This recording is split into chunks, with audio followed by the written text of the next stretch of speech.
یہ کون ہے؟ یہ ابو بکر صدیق رضی اللہ تعالی عنہ ہے۔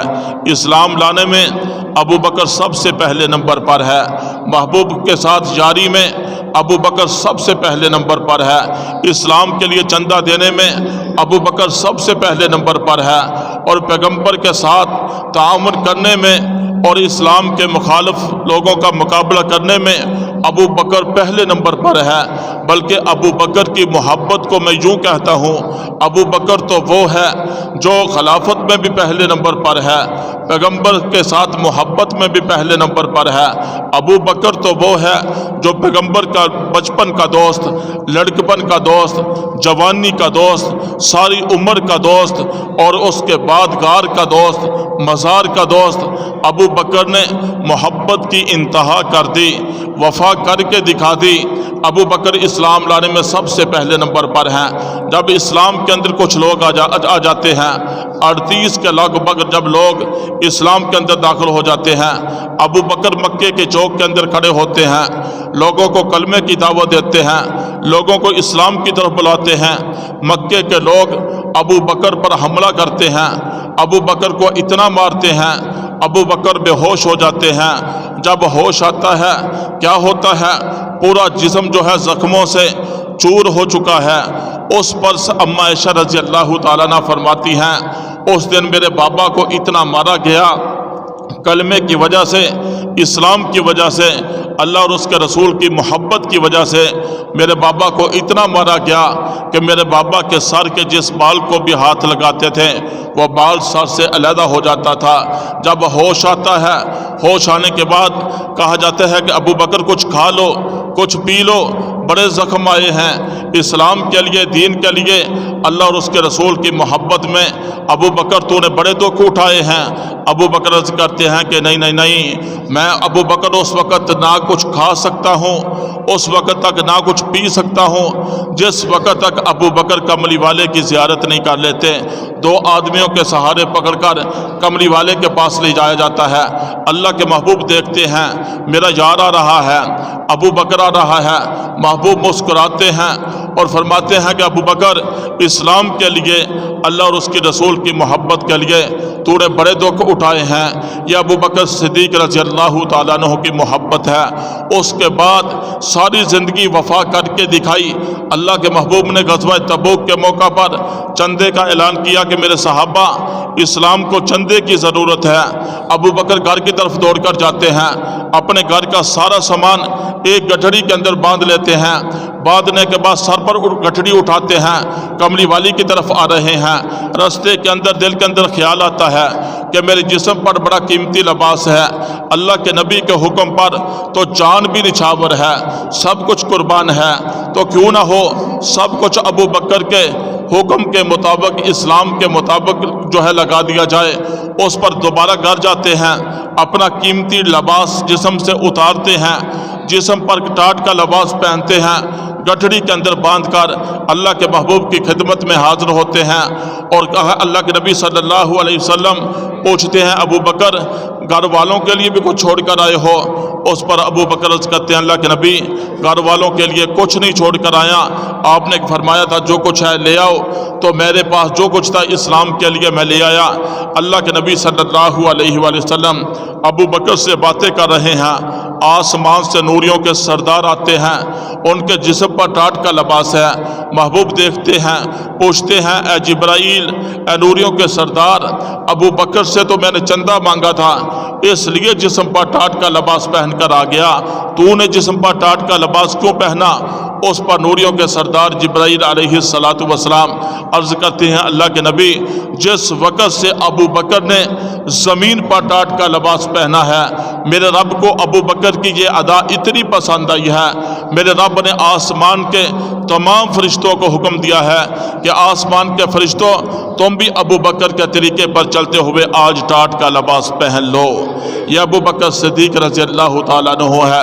جب ہجرت والی رات اللہ کے محبوب کے ساتھ ابو بکر چلتے ہیں، پیچھے دشمن لگا ہوا ہے، 100 اونٹ انعام رکھا ہوا ہے، جو ابو بکر کو، ساری کائنات کے سردار کو پکڑ کر لائے گا، اس کو 100 اونٹ انعام کا دیا جائے گا۔ محبوب کے ساتھ ابو بکر ہیں، سفر ہو رہا ہے، اونٹنیوں پر سوار ہیں۔ جب غار ثور کی طرف جانے لگتے ہیں، بلندی کی طرف جانے لگتے ہیں، محبوب کے وہ تلوے جن تلووں کی قسمیں قرآن اٹھاتا ہے پتھروں کے ساتھ لگتے ہیں، خون بہنا شروع ہو جاتا ہے۔ ابو بکر دیکھتے ہیں محبوب آگے آگے جا رہے ہیں، ابو بکر پیچھے پیچھے جا رہے ہیں۔ ابو بکر دیکھتے ہیں محبوب کے تلووں سے، محبوب کے پاؤں سے خون کے قطرے نکل رہے ہیں۔ اس پر ابو بکر عرض کرتے ہیں اللہ کے محبوب آپ رک جائیں، اللہ کے محبوب تیز تیز جا رہے ہیں۔ اس پر کہا ابو بکر کیا بات ہے، محبوب جا رہے ہیں۔ اس کے بعد دوبارہ کہا اللہ کے محبوب آپ رک جائیں، اگر آپ رکیں گے نہیں ابو بکر کو موت آ جائے گی۔ اللہ کے محبوب صلی اللہ علیہ وآلہ وسلم ابو بکر کی طرف دیکھتے ہیں اور پوچھتے ہیں ابو بکر کیا بات ہے۔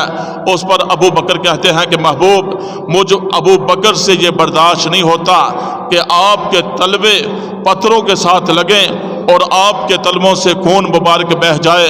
اس پر کہا کہ آپ سواری پر سوار ہو جائیں۔ اللہ کے محبوب ارشاد فرماتے ہیں ابو بکر جب رستہ ہموار تھا ہم اونٹنیوں پر سوار ہو کر آگے، اب تو بلندی کی طرف جانا ہے، اب کے سواری پر سوار ہو جاؤ۔ اس پر ابو بکر عرض کرتے ہیں اللہ کے محبوب آپ میرے کندھوں پر سوار ہو جائیں۔ ابو بکر اپنے کندھوں پر نبوت کا بوجھ اٹھاتے ہیں، نبوت کو اٹھاتے ہیں، چلتے چلتے سفر کرتے کرتے غار ثور کے دروازے پر پہنچتے ہیں۔ یہ ابو بکر صدیق رضی اللہ تعالیٰ عنہ 6000 فٹ بلندی پر جو ہے محبوب خدا کو اپنے کندھوں پر بٹھا کر غار ثور کے دروازے پر پہنچتے ہیں۔ وہاں سے سفر جاری ہوتا ہے۔ جب آپ مدینہ طیبہ کی طرف جاتے ہیں بہت سارے واقعات ہیں۔ مدینہ طیبہ کے اندر داخل ہوتے ہیں، اللہ کے محبوب کا والہانہ استقبال ہوتا ہے۔ اس کے بعد حضرت ابو ایوب انصاری کے گھر محبوب تشریف فرما ہوتے ہیں۔ اس کے بعد اللہ کے نبی دیکھتے ہیں ابو ایوب انصاری کے گھر کے سامنے ایک پلاٹ خالی پڑا ہوا تھا۔ اس جو پلاٹ 2 یتیم بچوں کا تھا جن کے نام سہل اور سہیل تھے۔ آپ نے صحابہ کی جماعت سے ارشاد فرمایا میرے صحابہ کی جماعت تم میں سے کون ہے جو یہ پلاٹ خرید کر کے مسجد نبوی کے لیے وقف کرتے، میں محمد اس کو جنت کی بشارت دیتا ہوں۔ ابو بکر کھڑے ہوتے ہیں، وہ پلاٹ خرید کر کے مسجد نبوی کے لیے وقف کر دیتے ہیں۔ اللہ کے نبی ارشاد فرماتے ہیں ابو بکر فی الجنہ، میرے صحابہ اگر کسی نے جنتی دیکھنا ہو ابو بکر کو دیکھ لو، ابو بکر فی الجنہ، ابو بکر جنتی ہے۔ اس کے بعد کیا ہوتا ہے، ساری زندگی پیغمبر کے ساتھ وفا میں، ساری زندگی پیغمبر کی جانثاری وفاداری کے اندر ابو بکر صدیق رضی اللہ تعالیٰ عنہ گزارتے ہیں۔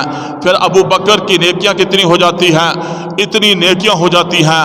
رات کا وقت ہے، اما عائشہ رضی اللہ تعالیٰ عنہ محبوب خدا کے ساتھ جو ہے باہر نکلی ہوئی ہیں، آسمان کی طرف دیکھتے ہیں، آسمان پر انگنت ستارے نظر آتے ہیں، ستاروں کے جرمٹ نظر آتے ہیں۔ اس پر اما عائشہ رضی اللہ تعالیٰ عنہ ساری کائنات کے سردار حضرت محمد الرسول اللہ صلی اللہ علیہ وآلہ وسلم سے عرض کرتی ہیں اللہ کے نبی آسمان پر انگنت ستارے ہیں، ان ستاروں کو اگر کوئی گننا چاہے گن نہیں سکتا، ان کا کوئی حساب لگانا چاہے حساب نہیں لگا سکتا۔ کیا اس کائنات کے اندر ان ستاروں کے برابر بھی کسی شخص کی نیکیاں ہیں؟ اللہ کے نبی مسکرائے اور ارشاد فرمایا اے میری پیاری بیوی حمیرہ عائشہ، میں تمہیں کیا بتاؤں، تمہارا باپ ابو بکر وہ ہے، تمہارا باپ ابو بکر وہ ہے کہ جس کی نیکیاں آسمان کے ستاروں سے بھی کئی گنا زیادہ ہے۔ پھر ابو بکر صدیق رضی اللہ تعالیٰ عنہ نے وہ عظمت مقام اور شان پائی، کیسی شان پائی؟ اللہ فرماتے ہیں کہ میرے محبوب اپنے یار ابو بکر کو میرا سلام کہو، جس ابو بکر کو میرا رب سلام بھیجتا ہو اس کی کتنی عظمت مقام اور شان ہے۔ دنیا کا MPA، دنیا کا بادشاہ، دنیا کا وزیر، دنیا کا مشیر، دنیا کا چھوٹا سا کوئی آدمی ہمیں سلام بھیج دے، ہمیں کوئی پیغام بھیج دے، ہم حیران ہوتے ہیں، خوش ہوتے ہیں، لوگوں کو بتاتے ہیں کہ لوگوں فلاں بندے نے، فلاں بادشاہ کے وزیر اور مشیر نے مجھے سلام بھیجا ہے، عزت بن گئی ہے۔ ارے ابو بکر تیری عظمت مقام اور شان کے کیا کہنے، جس کے پاس بادشاہوں کے بادشاہ شہنشاہوں کے شہنشاہ رب العالمین اللہ ابو بکر سے اتنا راضی ہو چکے ہیں، اللہ فرماتے ہیں کہ میرے محبوب اپنے یار ابو بکر کو میرا سلام کہو۔ اس کے بعد کیا کہتے ہیں؟ اللہ فرماتے ہیں میرے محبوب اپنے یار ابو بکر سے پوچھو نہ ذرا، کیا آپ کا یار ابو بکر مجھ اللہ سے راضی ہے؟ وہ ابو بکر صدیق رضی اللہ تعالیٰ عنہ کو عظمت، مقام اور شان کیسے ملی؟ ساری زندگی غلامی رسول کے اندر زندگی گزاری، ساری زندگی اتباع سنت کے مطابق زندگی گزاری، اپنی صبح سے شام تک، شام سے صبح تک ایک ایک لمحے کو قیمتی بنایا، اللہ کے احکامات کو پیغمبر کے طریقے کے مطابق پورا کیا۔ پھر ابو بکر صدیق رضی اللہ تعالیٰ عنہ جب ان کو موت آتی ہے، موت کے بعد ابو بکر کو غسل دیا جاتا ہے، کفن پہنایا جاتا ہے، جنازہ پڑھایا جاتا ہے۔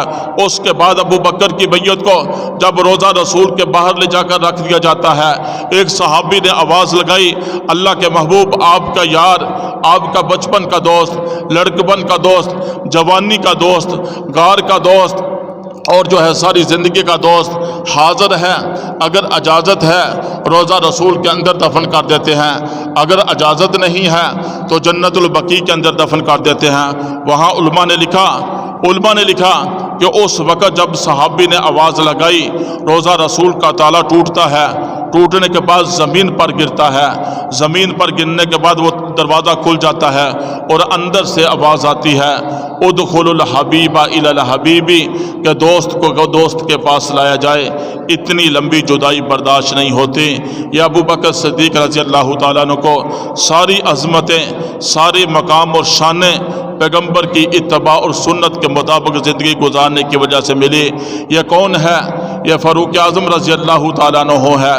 اسلام کے بڑے سخت دشمن ہے، بڑے جری انسان ہے، ہاتھ کے اندر ننگی تلوار ہے، محبوب خدا کو نعوذ باللہ قتل کرنے کے لیے نکلے ہیں۔ کسی نے بتایا اللہ کے محبوب کو قتل کرنے جا رہے ہو، پہلے اپنے گھر والوں کی خبر لو، تمہاری بہن فاطمہ اور تمہارا بہنوئی وہ اسلام لا چکے ہیں۔ فاروق اعظم ان کے گھر کی طرف جاتے ہیں اور کیا ہے ان کے پاس جو ہے صحائف ہیں، ان کے پاس جو ہے قرآن پاک کی آیات ہیں، ان آیات کو پڑھ رہے تھے۔ اس پر فاروق اعظم رضی اللہ تعالیٰ عنہ اپنی بہن فاطمہ کو بہت زیادہ مارتے ہیں۔ اس پر فاطمہ کہتی ہیں میرے بھائی تو جس خطاب کی تو بیٹی ہے میں بھی اسی خطاب، جس خطاب کا تو بیٹا ہے اسی خطاب کی میں بھی بیٹی ہوں، جو تجھ سے ہوتا ہے کر لے، لیکن اللہ اور اس کے رسول کی محبت سے ایک انچ بھی ہم پیچھے نہیں ہٹ سکتے۔ اس کے بعد کیا ہوتا ہے؟ کہا کہ جو تم پڑھ رہے تھے وہ مجھے بھی جو ہے سناؤ۔ جب قرآن پاک کی آیات پڑھی جاتی ہے، یہ قرآن تو وہ ہے جو دل کی گہرائیوں تک پہنچتا ہے، فاروق اعظم پر اثر کر جاتا ہے۔ اثر کرنے کے بعد وہ اسلام کے اندر داخل ہو جاتے ہیں۔ جب فاروق اعظم اسلام کے اندر داخل ہو جاتے ہیں، اس کے بعد محبوب کی غلامی کے اندر محبوب کے قدموں میں جب فاروق اعظم بیٹھ جاتے ہیں، صحابہ اٹھتے ہیں، وضو کرنا شروع کر دیتے ہیں۔ فاروق اعظم عرض کرتے ہیں اللہ کے نبی، یا آپ کے یار، یا آپ کے وفادار، آپ کے حبدار، آپ کے جانثار، آپ کے صحابہ کیا کر رہے ہیں؟ اللہ کے نبی نے ارشاد فرمایا فاروق اعظم نماز کا وقت ہوا چاہتا ہے، نماز کے لیے جو ہے وضو بنا رہے ہیں، نماز کی تیاری کر رہے ہیں۔ اس پر کملی والے نے ارشاد فرمایا، فاروق اعظم نے عرض کیا اللہ کے نبی نماز کہاں پڑھنی ہے؟ اللہ کے نبی نے فرمایا کہ چھپ کر نماز گھر کے اندر ہی پڑھنی ہے۔ مشرکین مکہ بیت اللہ کے اندر نماز پڑھنے کی اجازت نہیں دیتے۔ فاروق اعظم رضی اللہ تعالیٰ عنہ عرض کرتے ہیں اللہ کے نبی اگر اب بھی چھپ کر عبادت کرنی ہے، اب بھی گھر کے اندر ہی نماز پڑھنی ہے، تو فاروق اعظم کا اسلام کے اندر داخل ہونے کا کیا فائدہ؟ ننگی تلوار لے کر مکے کے چوک کے اندر فاروق اعظم کھڑے ہو جاتے ہیں اور اعلان کرتے ہیں اے مکے کے لوگوں، آج کسی نے اپنے بچے یتیم کروانے ہوں فاروق اعظم کا مقابلہ کرے، آج کسی نے اپنی بیوی کو بیوہ کروانا ہو فاروق اعظم کا مقابلہ کرے، آج مسلمان بیت اللہ کے اندر نماز پڑھیں گے۔ اگر کسی کی اندر ہمت اور طاقت ہے، جرت ہے، فاروق اعظم کا مقابلہ کرے۔ اس پر کیا ہوتا ہے؟ فاروق اعظم کے اسلام لانے سے بیت اللہ کا دروازہ کھلتا ہے، مسلمان بیت اللہ کے اندر نماز پڑھتے ہیں۔ پھر فاروق اعظم رضی اللہ تعالیٰ عنہ جب اسلام کے اندر آ جاتے ہیں، ساری زندگی پیغمبر کی اتباع اور سنت کے کے مطابق گزرتی ہے، پیغمبر کی جانثاری، وفاداری اور حبداری میں ساری زندگی گزرتی ہے۔ فاروق اعظم رضی اللہ تعالیٰ عنہ وہ وقت بھی آتا ہے جب دوسرے خلیفہ بنتے ہیں، 22 لاکھ مربع میل کے حکمران بنتے ہیں، دل کے اندر اتنا اللہ کا ڈر اور خوف ہے، اتنے بڑا بادشاہ ہونے کے باوجود بھی فرماتے ہیں کہ اگر دریائے فرات کے کنارے کتا بھی بھوکا مر گیا تو کل قیامت والے دن عمر سے پوچھا جائے گا۔ آج عہدوں کے پیچھے، آج منصب کے پیچھے، آج کرسی کے پیچھے ہم اللہ اور اس کے رسول صلی اللہ علیہ وآلہ وسلم کے احکامات کو توڑ بیٹھتے ہیں۔ ہر انسان سے قیامت والے دن اس کی رعیت کے متعلق سوال ہوگا۔ اللہ کے نبی صلی اللہ علیہ وآلہ وسلم کا فرمان ہے کہ تم میں سے ہر ایک نگہبان ہے اور ہر ایک سے قیامت والے دن اس کی رعیت کے متعلق سوال ہوگا۔ تو جتنا بڑا کسی کے پاس عہدہ ہے، جتنی بڑی ذمہ داری ہے، کوئی دنیا کا بادشاہ ہے، پوری دنیا کے متعلق پوچھا جائے گا، کوئی ملک کا بادشاہ ہے، ملک کے بارے میں اس سے پوچھا جائے گا، کوئی اپنے گھر کا سربراہ ہے، اس سے گھر والوں کے متعلق ہی پوچھا جائے گا۔ یہ ذمہ داری لینا کوئی آسان کام نہیں۔ اگر اللہ ذمہ داری دے دے تو اس کو پھر شریعت مطہرہ کے مطابق گزارنے کی کوشش کرنی چاہیے۔ فاروق اعظم رضی اللہ تعالیٰ عنہ کیا ہے، وقت کے بادشاہ ہیں، اللہ سے اتنا ڈرتے ہیں، فرماتے ہیں کہ اگر دریائے فرات کے کنارے کتا بھی بھوکا مر گیا تو کل قیامت والے دن عمر سے پوچھا جائے گا، عمر سے پوچھا جائے گا۔ تمام خواتین و حضرات سے اعلان کا ذریعہ اطلاع دی جاتی ہے، صرف 5 منٹ باقی ہیں۔ 5 منٹ کے اندر جامعہ صدیق اکبر رضی اللہ تعالیٰ عنہ میں پہنچیں۔ انشاءاللہ العزیز 5-7 منٹ کے اندر نماز جو ہے کھڑی ہو جائے گی، انتظار نہیں کیا جائے گا، اس لیے مقررہ وقت جو دیا جاتا ہے اس کے مطابق ہی انشاءاللہ نماز پڑھائیں گے۔ تمام حضرات سے، خواتین و حضرات سے التماس ہے کہ وہ جلد از جلد جامعہ صدیق اکبر رضی اللہ تعالیٰ عنہ میں پہنچ جائیں۔ سیدنا فاروق اعظم رضی اللہ تعالیٰ عنہ ساری زندگی پیغمبر کی اتباع اور سنت کے مطابق گزاری، بہت سارے واقعات ہیں، لیکن 22 لاکھ مربع میل کے حکمران ہونے کے باوجود سادہ زندگی، شریعت مطہرہ کے مطابق زندگی۔ صحابہ نے کئی بار کوشش کی کہ فاروق اعظم اپنی زندگی کو بدل لیں، پوری دنیا کے خزانے مکہ اور مدینہ کے اندر آ چکے ہیں، لیکن پھر فاروق اعظم امیر المومنین کی زندگی سادہ ہے۔ اس پر فاروق اعظم رضی اللہ تعالیٰ عنہ نے ارشاد فرمایا تھا کہ 3 ہم دوست ہیں۔ ہمارا ایک دوست ساری کائنات کے سردار حضرت محمد الرسول اللہ صلی اللہ علیہ وآلہ وسلم ہیں۔ وہ 63 سالہ زندگی گزارنے کے بعد روضہ رسول کے اندر جنت کے ٹکڑے کے اندر مدفون ہو جاتے ہیں۔ اس کے بعد دوسرا دوست ابو بکر ہے، وہ بھی 63 سالہ زندگی گزارنے کے بعد روضہ رسول کے اندر دفن ہو جاتے ہیں۔ تیسرے نمبر پر میں فاروق اعظم ہوں۔ اگر میں دنیا کے اندر رہتے ہوئے ان کے قدموں پہ قدم رکھ کر چلوں گا، ان کی اتباع اور سنت کے مطابق زندگی گزاروں گا تو میں بھی ان سے جا ملوں گا۔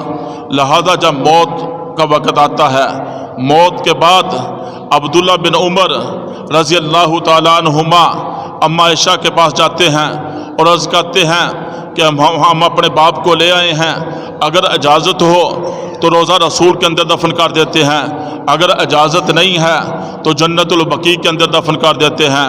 اما عائشہ رضی اللہ تعالیٰ عنہ رو رہی تھی۔ فاروق اعظم رضی اللہ تعالیٰ عنہ کی وفات سے پہلے شیر اور بکری ایک ہی ریوڑ کے اندر چرا کرتے تھے۔ جو ہی فاروق اعظم کا انتقال ہوتا ہے، شیر نے بکری کو چیر پھاڑ ڈالا، اور فاروق اعظم اتنے جری انسان تھے کہ جس رستے سے گزرتے تھے اس رستے سے شیطان دوڑ جاتا تھا۔ پھر جب فاروق اعظم کی میت کو لایا جاتا ہے، اما عائشہ حجرہ عائشہ سے باہر چلی جاتی ہیں اور فرماتی ہیں کہ فاروق اعظم کے لیے اجازت ہے، یہ جگہ تو میں نے اپنے لیے رکھی تھی کہ یہاں میرے خامد ساری کائنات کے سردار حضرت محمد محمد الرسول اللہ صلی اللہ علیہ وآلہ وسلم مدفون ہے۔ اس کے بعد میرا باپ ابو بکر صدیق رضی اللہ تعالیٰ عنہ جہاں دفن ہے، میں بھی ان کے ساتھ دفن ہونا چاہتی تھی، لیکن اگر فاروق اعظم اس کے خواہش مند ہیں تو فاروق اعظم کو اجازت ہے، وہ مجھ سے زیادہ اس کے حقدار ہیں۔ اس کے بعد صحابہ کی جماعت حجرہ عائشہ کے اندر داخل ہوتے ہیں، قبر جو ہے کھودی جاتی ہے۔ قبر کھودنے کے بعد کیا ہوتا ہے؟ حضرت ابن عباس رضی اللہ تعالیٰ عنہ فرماتے ہیں کسی شخص نے میرے کندھے پر ہاتھ رکھا، میں نے پیچھے مڑ کر دیکھا، حضرت علی رضی اللہ تعالیٰ عنہ آنکھوں سے آنسو بہا رہے تھے اور فرما رہے تھے کہ مجھے پتا تھا کہ اس جگہ پر اگر کوئی آ سکتا ہے فاروق اعظم ہی آ سکتا ہے۔ اللہ کے نبی کی زبانی میں نے بڑی مرتبہ سنا، اللہ کے نبی نے ارشاد فرمایا میں ابو بکر اور عمر گھر کے اندر آئے، میں ابو بکر اور عمر مسجد کے اندر آئے، میں ابو بکر عمر مسجد سے باہر نکلے، میں ابو بکر اور عمر پہاڑ پر چڑھے، میں ابو بکر اور عمر پہاڑ سے نیچے اترے۔ اللہ کے نبی نے جہاں اپنا نام لیا ساتھ ابو بکر و عمر کا نام لیا، تو مجھے پتا تھا کہ اس جگہ پر اگر کوئی شخص آ سکتا ہے فاروق اعظم ہی آ سکتا ہے، کہ وہ لوگ تھے جو دنیا کے اندر جنہوں نے یہ زندگی کو مختصر سمجھا، جنہوں نے پیغمبر کی اتباع اور سنت کے مطابق زندگی گزاری، پیغمبر کے حکم پر اپنا تن من دھن سب کچھ قربان کر دیا، اور دنیا کے اندر رہتے ہوئے ہی صحابہ کی جماعت نے جنت کے سرٹیفکیٹ حاصل کیے۔ یہ کون ہے؟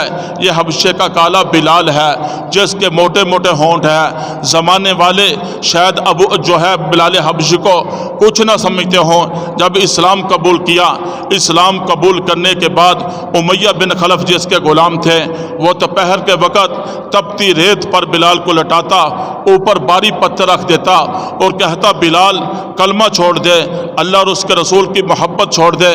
بلال کہتے کہ نہیں نہیں، میں کلمہ نہیں چھوڑ سکتا، اللہ اور اس کے رسول کی محبت نہیں چھوڑ سکتا۔ امیہ بن خلف کہتا ہے بلال تمہاری تکلیف کو بڑھا دیا جائے گا، ظلم و ستم کو بڑھا دیا جائے گا، تمہارے جسم کو چھلنی کر دیا جائے گا۔ بلال کہتے ہیں میں اپنے جسم کو جان آفریق کے سپرد کر سکتا ہوں، میں اپنے جسم کے ٹکڑے ہونا برداشت کر سکتا ہوں۔ بلال سب کچھ برداشت کر سکتا ہے، لیکن پیغمبر کی محبت سے، اللہ اور اس کے رسول کی محبت سے بلال ایک انچ بھی پیچھے نہیں ہٹ سکتا۔ وہی بلال حبشی رضی اللہ تعالیٰ عنہ ہے، دین اسلام کے لیے قربانی دی، پیغمبر کی اتباع اور سنت کے مطابق زندگی گزاری۔ بلال کو کیسی عظمت ملتی ہے، کیسا مقام ملتا ہے۔ اللہ کے محبوب معراج پر جاتے ہیں، جب معراج پر جاتے ہیں وہاں جنت کے اندر ایک آواز سنائی دیتی ہے۔ جبرائیل سے پوچھا جبرائیل یہ کس کی آواز ہے؟ تو اس پر جبرائیل علیہ السلام عرض کرتے ہیں اللہ کے نبی یہ حبشے کے کالے بلال کی آواز ہے۔ اللہ کے نبی ارشاد فرماتے ہیں بلال تو مکے کی گلیوں کے اندر ہے۔ اس پر جبرائیل عرض کرتے ہیں اللہ کے نبی اللہ نے بلال کو اتنی عظمت اور مقام اور شان عطا کر دی ہے کہ بلال چلتا تو مکے کی گلیوں کے اندر ہے، لیکن بلال کے چلنے کی آواز جنت کے اندر سنائی دیتی ہے۔ پھر وہی بلال ہے جب مکہ فتح ہوا، فتح مکہ کے موقع پر اللہ کے محبوب فاتح کی حیثیت سے جب مکہ المکرمہ کے اندر داخل ہوتے ہیں، اس وقت بلال حبشی رضی اللہ تعالیٰ عنہ سے اللہ کے نبی ارشاد فرماتے ہیں کہ بلال آج بیت اللہ کے کوٹھے کو اوپر چڑھ جاؤ اور وہاں کھڑے ہو کر اذان پڑھو۔ آج بیت اللہ کے اندر جانا ہر مسلمان اپنے لیے سعادت سمجھتا ہے، بیت اللہ کے گرد چکر لگانا ہر مسلمان سعادت سمجھتا ہے، اور وہاں کی زیارتیں کرنا، مکہ مدینے کو دیکھنا اپنے لیے سعادت سمجھتا ہے۔ بلال حبشی رضی اللہ تعالیٰ عنہ بیت اللہ کے کوٹھے کے اوپر چڑھ جاتے ہیں اور عرض کرتے ہیں اللہ کے نبی جب مسجد نبوی میں اذان پڑھا کرتا تھا بیت اللہ کی طرف منہ کرتا تھا، آپ کے منبر کی طرف منہ ہوا کرتا تھا، آج کس طرف منہ کر کے اذان پڑھوں؟ آج تو بیت اللہ کے کوٹھے کے اوپر ہوں۔ اس پر بلال حبشی رضی اللہ تعالیٰ عنہ سے اللہ کے نبی ارشاد فرماتے ہیں بلال میری طرف منہ کر کے اذان پڑھ لو۔ بلال حبشی رضی اللہ تعالیٰ عنہ کو یہ عظمت اور شان صرف غلامی رسول کی وجہ سے ملی۔ آج بھی امت کے لوگ جو بھی مسلمان پیغمبر کے طریقے کو اپنائے گا، پیغمبر کی سنت کو اپنائے گا، یہ چند دن کی زندگی اس کو مختصر سمجھتے ہوئے اللہ اور اس کے رسول کے